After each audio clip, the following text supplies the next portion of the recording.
Part 1, Part 2, Part 3, and Part 4. Now look at Part 1. Part 1. Section 1. You will hear a conversation between a clerk from a moving company and a woman who wants to relocate to the United States. First, you have some time to look at questions 1 to 6.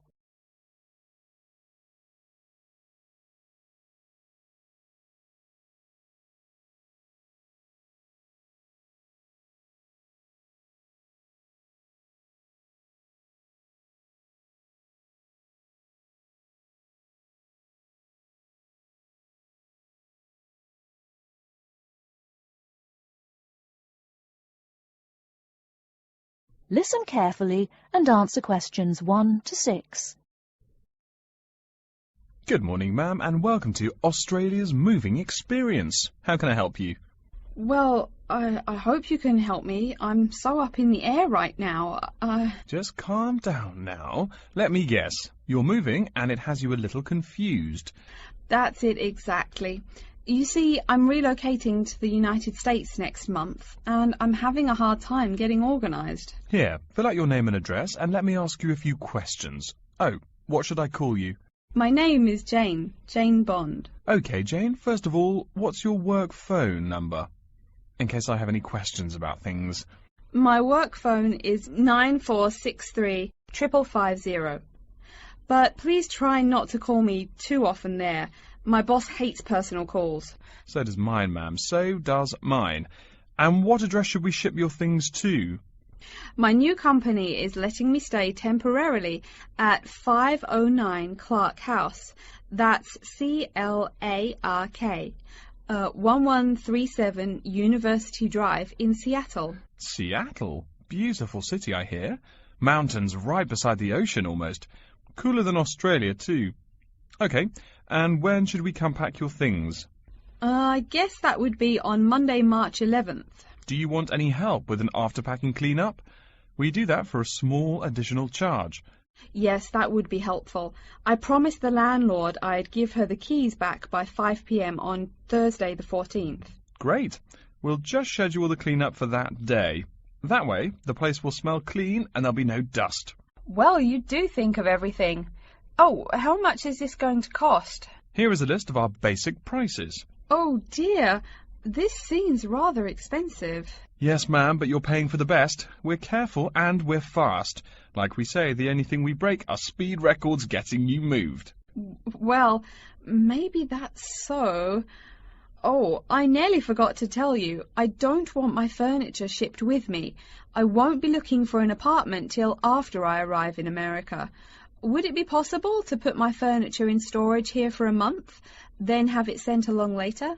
Of course, we do that all the time. A couple of other things.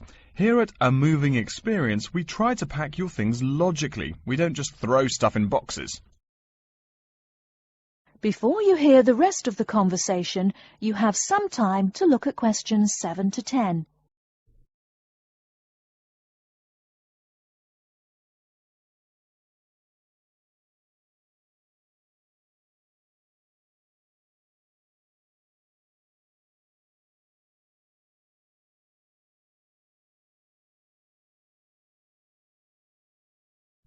Now listen and answer questions 7 to 10. Do you have any special requests? You know, things you want packed in some special place, so you know where to find them. Like what? Oh, I don't know. Things like dishes, maybe. Not to be rude, but you look like a lady who likes to eat.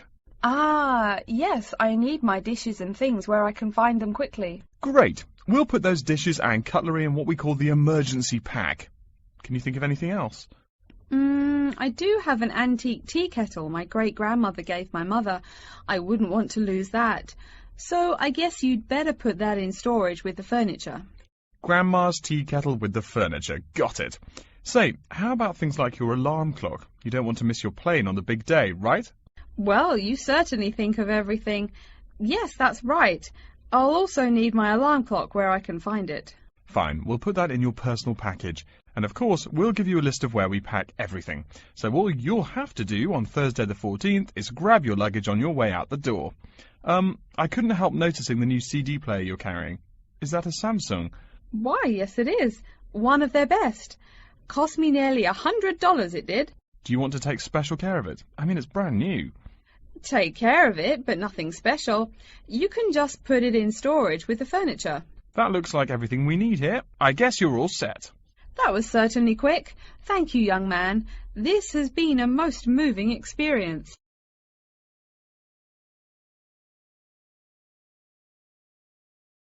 That is the end of part 1. You now have half a minute to check your answers.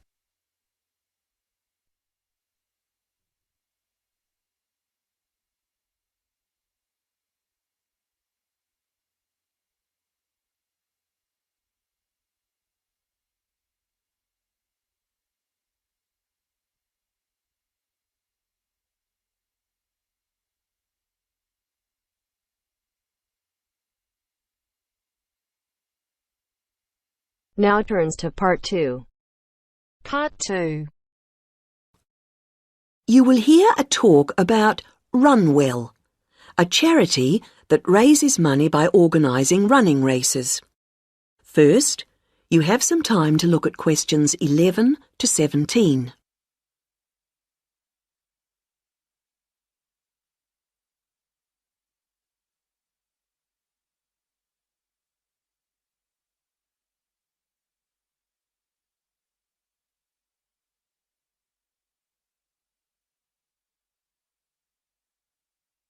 Now listen to the first part of the talk and answer questions 11 to 17. I'm very pleased to have this opportunity to tell you something about the Runwell charity and the work we do. I'll give a brief overview of what we do, and I hope you may be able to help, and then there'll be time for questions at the end.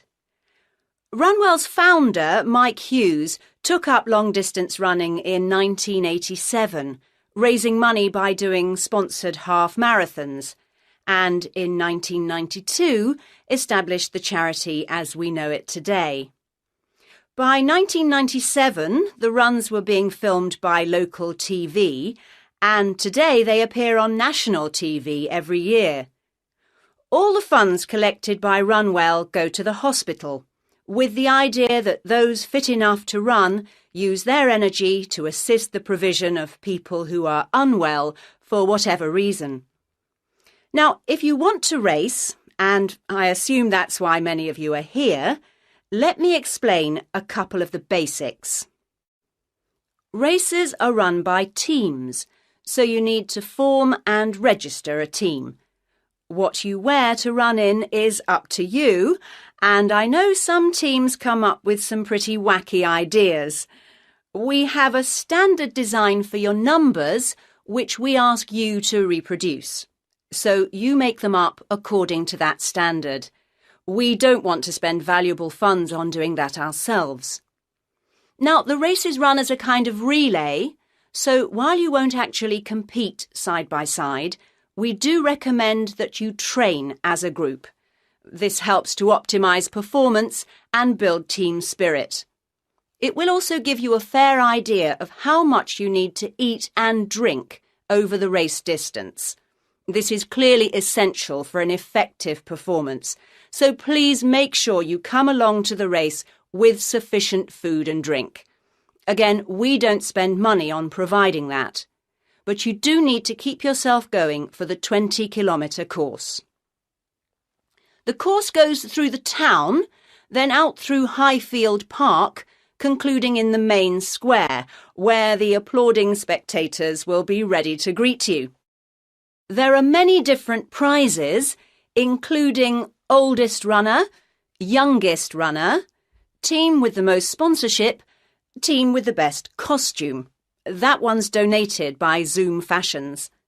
The Mayor will introduce the Minister for Health, who will hand over each prize to the winners, and then the hospital president will make a short speech. Before you hear the rest of the talk, you have some time to look at questions 18 to 20.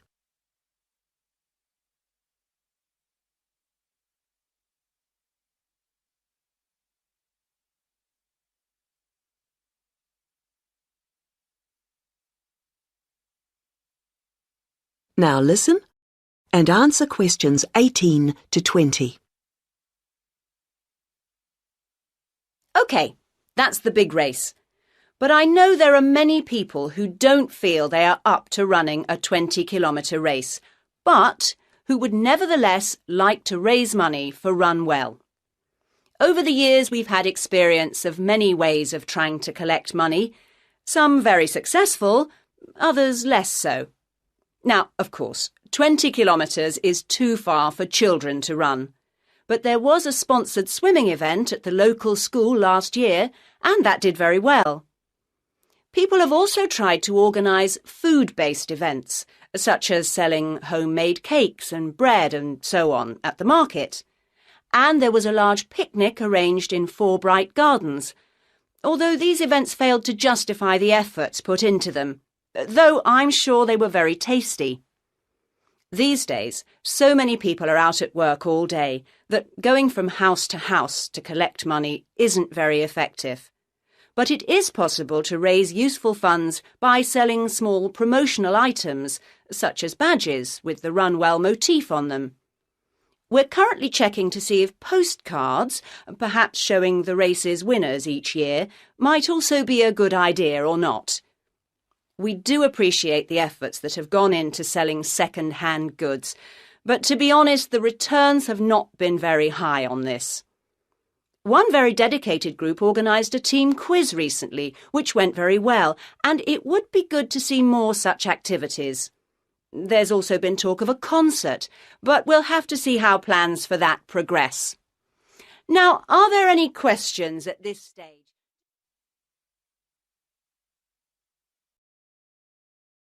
That is the end of part 2. You now have half a minute to check your answers.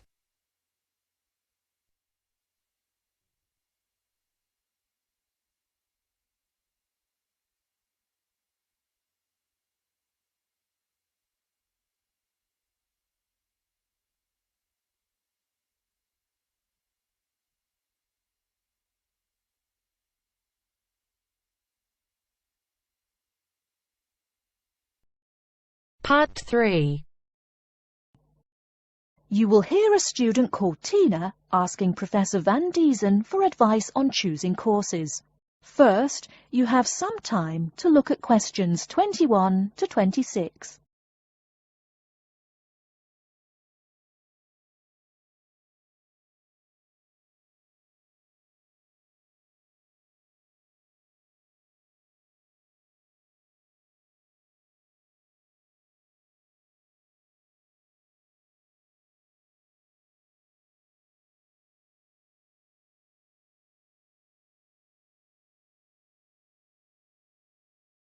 Now listen carefully and answer questions 21 to 26.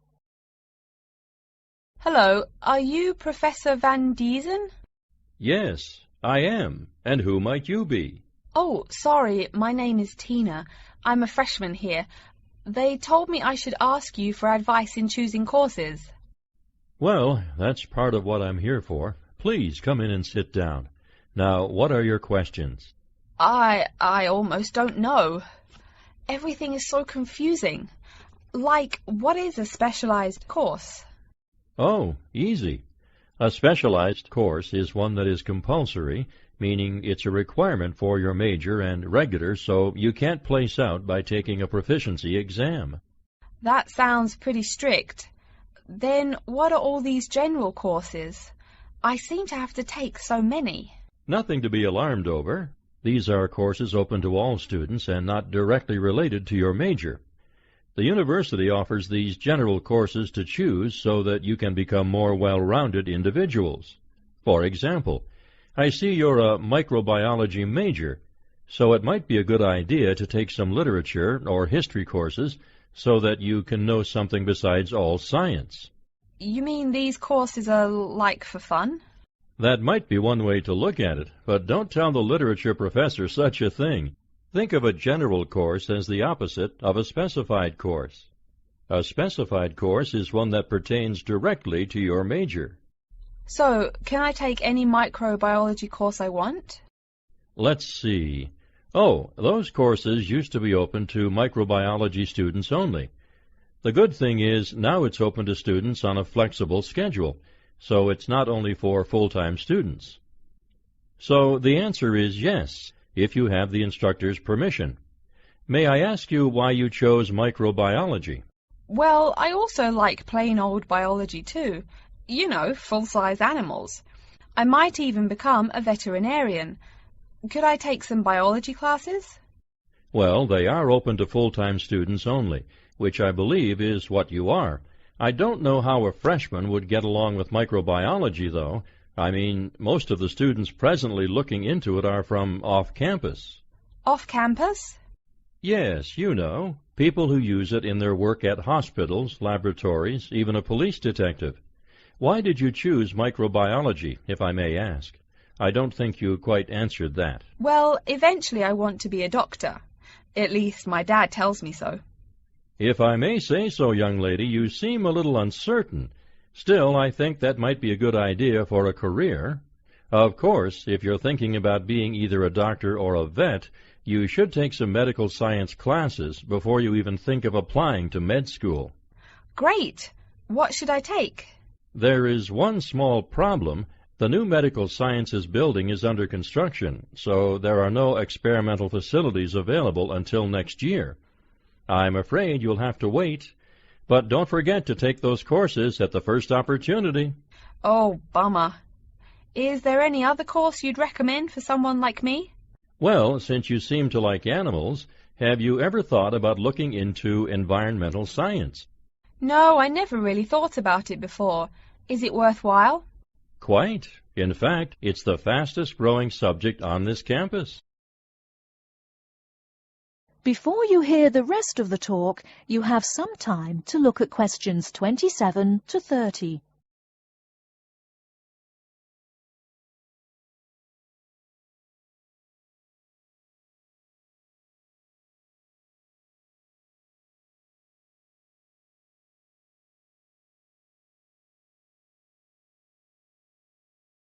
Now listen and answer questions 27 to 30. I'm sorry, I couldn't help noticing the long list of classes you've written out there. May I have a look? Oh, sure. Medical science, statistics, laboratory techniques, medicine, mathematics, computing. My, a bit of everything here. Is it too much? For your first semester, yes. What I suggest is starting out by taking the compulsory courses. Like we said before, the medical science can wait. Consider taking that in your sophomore year. I think I'd put off computing, too. I recommend to all freshmen that I talk to get the compulsory mathematics out of the way as early as possible, so take that one. It'll be one less difficult course you have to focus on when the science lab opens next year, and you have to catch up on classes like laboratory techniques. Your major also requires statistics, so you have to balance 2 math classes, and no doubt you should take that. Otherwise, get your required medicine course out of the way by taking something theory-based. Oh, of course, and your environmental science class, if you're interested. The others can wait, though I think computing is definitely a good idea, even though it's not required. I see, too, on your paper there, you seem to have had high marks on the entrance exam. Yeah, I guess so. Don't be shy. Have you thought about applying for a scholarship? Do they have any? I mean, my dad is always complaining about how much money it costs him. In your department, there are actually 3 full scholarships available.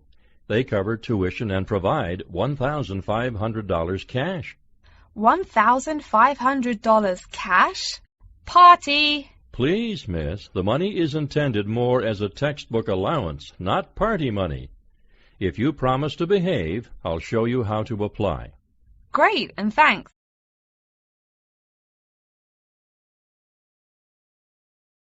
That is the end of part 3. You now have half a minute to check your answers.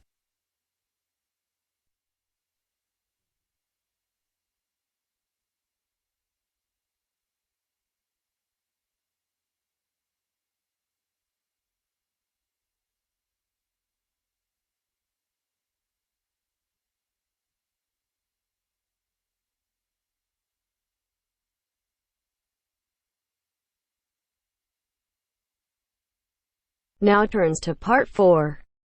Part 4. You will hear an extract from a university lecture on the topic of marketing.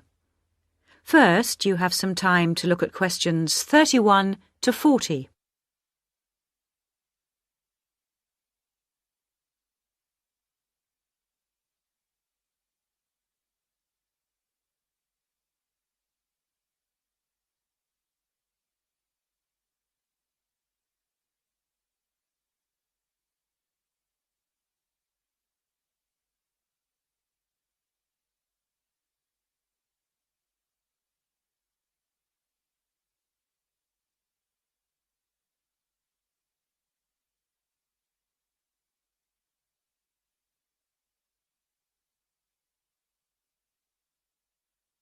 Now listen carefully and answer questions 31 to 40.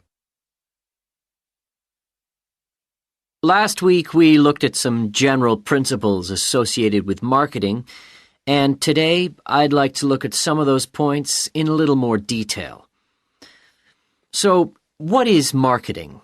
Or put another way, what does the term marketing mean? Many people think of it simply as the process of selling and advertising. And this is hardly surprising when every day we are bombarded with television adverts, mail shots, and telephone sales.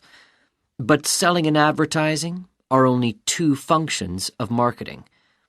In fact, marketing, more than any other business function, deals with customers. So perhaps the simplest definition is this one. Marketing is the delivery of customer value and satisfaction at a profit. In other words, finding customers, keeping those customers happy, and making money out of the process. The most basic concept underlying marketing is the concept of human needs. These include basic physical needs for things like food, as well as warmth and safety. And marketers don't invent these needs. They're a basic part of our human makeup. So, besides physical needs, there are also social needs, for instance, the need to belong and to be wanted. And in addition to social needs, we have the need for knowledge and self-expression, often referred to as individual needs. As societies evolve, members of that society start to see things not so much in terms of what they need, but in terms of what they want. And when people have enough money, these wants become demands. Now, it's important for the managers in a company to understand what their customers want if they're going to create effective marketing strategies. So there are various ways of doing this. One way at supermarkets, for instance, is to interview customers while they're doing their shopping. They can be asked about their buying preferences, and then the results of the survey can be analyzed. This provides reliable feedback on which to base future marketing strategies. It's also quite normal for top executives from department stores to spend a day or two each month visiting stores and mixing freely with the public, as if they were ordinary customers, to get an idea of customer behavior. Another way to get information from customers is to give them something. For instance, some fast food outlets give away vouchers in magazines or on the street that entitle customers to get part of their meal for nothing. As well as being a good way of attracting customers into the restaurants to spend their money, it also allows the managers to get a feel for where to advertise and which age groups to target. Another strategy employed at some well-known theme parks, such as Disneyland, is for top managers to spend at least one day in their career touring the park dressed as Mickey Mouse or some other cartoon character. This provides them with the perfect opportunity to survey the scene and watch the customers without being noticed. Okay, well, we mentioned customer satisfaction at the beginning of this lecture, and I'd like to return briefly to that as it relates to what we've just been talking about. If the performance of a product falls short of the customer's expectations, the buyer is going to be dissatisfied. In other words, if the product you buy isn't as good as you'd expected, then the chances are you'll be unhappy about it. If, on the other hand, performance matches expectations and the product you buy is as good as you expected, then generally speaking, the buyer is satisfied. But smart companies should aim one step higher. They should aim to delight customers by promising only what they can be sure of delivering and then delivering much more than they promised. So then, if, as sometimes happens, performance is better than expected, the buyer is delighted and is twice as likely to come back to the store. Now, let's move on to look at the role of advertising. That is the end of part 4.